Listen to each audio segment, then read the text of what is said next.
Hi, my name is Cat Levine from Think and Be Me, building children's mental health and well-being for life. The first step with Think and Be Me is noticing and naming your feelings, which we use the mood cube for. The second step is calm your body and calm your brain. And so there's a second cube here called the calm cube, which nests nicely inside.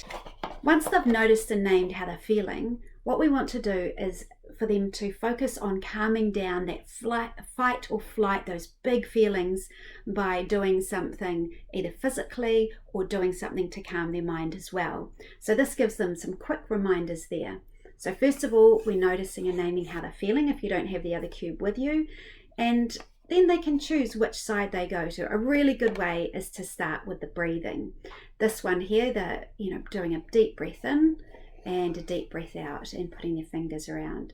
There's heaps of different breathing strategies, and they're really great to reduce the adrenaline and the cortisol that are giving them these big feelings, and just helps calm them down. So finding one that works for them, practicing it when they are just in daily life, so that when they really need it, then they can use it. The second one on here is about taking a break, because sometimes when we've got those big feelings, either we just need to distract ourselves and go do something else while we calm down, but then doing things like having something to eat, some fruit or a drink of water, getting outside and moving our body, all of these things can actually help what's going on physically, which is affecting what we feel. So there's some suggestions there, going out in nature, climbing a tree, a few ideas there. The next step is a great strategy, the 5, 4, 3, 2, 1. And I find this one really useful when my brain is just really busy, because it's kind of like you've got a computer in your brain and you've got 25 tabs open and it's just an overload. And I can get like that. I can be out in nature but still feel overloaded and overwhelmed.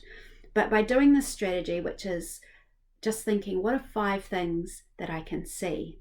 And I just look around and take note of 5 things. And then what are 4 things I can hear?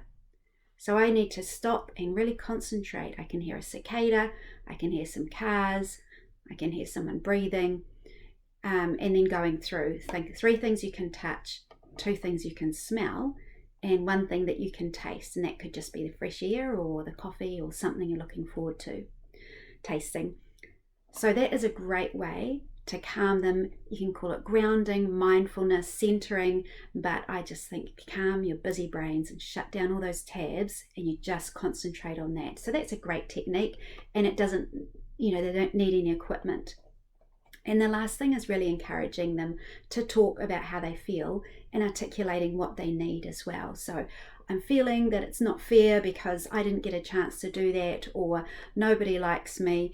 And actually finding out what they need, because sometimes they just want a hug, sometimes they want some solutions, or they just want some time to themselves.